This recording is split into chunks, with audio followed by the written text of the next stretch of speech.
Okay, so today I will be performing the Alka-Seltzer Rocket Lab. We know Alka-Seltzer as just a dissolving agent in water, but it contains sodium bicarbonate and citric acid. But we do know that Alka-Seltzer just dissolves in water normally, which produces a CO2 gas because of the reaction between sodium bicarbonate and citric acid, because we know sodium reacts violently with water. So when that reaction happens in just your regular glass of water, it'll just shoot the CO2 up into the air, the carbon dioxide, and it can go wherever it wants because that's the chemical reaction creating it. But unfortunately, with the little film canisters like this, the CO2 cannot escape with the cap on, and it just builds and builds and builds over and over again. And when the pressure just becomes too much for the film canister, unfortunately, it does pop open. Well, I guess fortunately for us, it'll be pretty cool. And it releases the gas rapidly. The sudden release of gas does cause it to shoot up in the air, like I said. And it'll kind of look like a rocket being launched off of a launch pad, which is actually really cool. And we can perform it on a bigger scale with a Gatorade bottle. You do obviously need more Alka-Seltzer.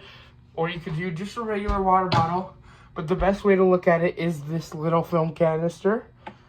So when you get your film canister, I would say fill it up about half full. I probably filled it up too much just for this one. And then you put the Alka-Seltzer in there. And you do have to be quick with this part of it. You drop it in, put the cap on, and shake. And because of this reaction with the CO2, it just takes a few seconds and it will pop off just like that. So be really careful when you do it. Obviously, I used an excess amount of Alka-Seltzer. You do need just about a quarter of a tablet. But, so when you put it into the film canister, we can demonstrate again. If you get your half full of water, and you can actually keep using the same Alka-Seltzer. You just, again, have to be really fast with this part. Shake, shake, and just give it a few seconds. And when that CO2 gas builds up just enough, will pop off just like that and get your camera really wet. Just like that happened to me.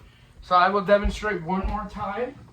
You could usually use the Alka-Seltzer about 2 or 3 times, I would say.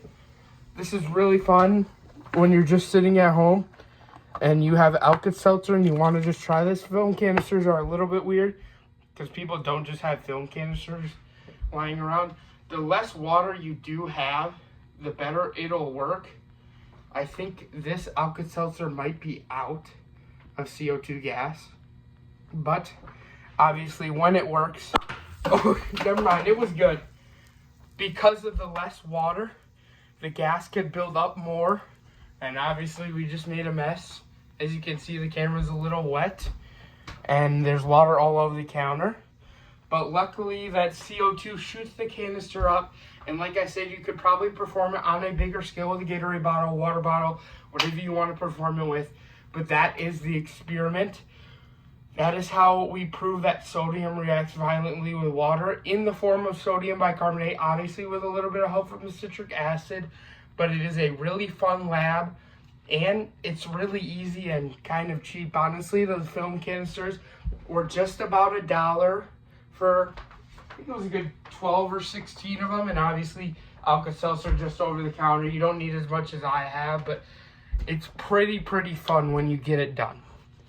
Thank you.